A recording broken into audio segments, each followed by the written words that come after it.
মোরেলগঞ্জ সদর ইউনিয়নের গাবতলা গ্রামের পানগুছি নদীর পাইলিংয়ের কাজে ধীরগতি। বাগেরহাট জেলার মোরেলগঞ্জ উপজেলাধীন নদী ভাঙন কবলিত গাবতলা গ্রামটি ক্রমশ ভেঙে ছয়লাভ হচ্ছে।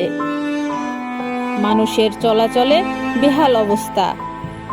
বাড়ির ভেতর থেকে সাঁকো তৈরি করে কোনো মতে চলছেন শত শত ভুক্তভোগী পরিবারের লোকজন।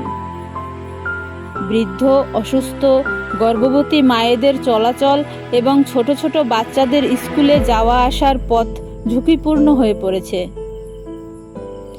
পাইলিংয়ের কাজে অতি ধীরগতি চলছে।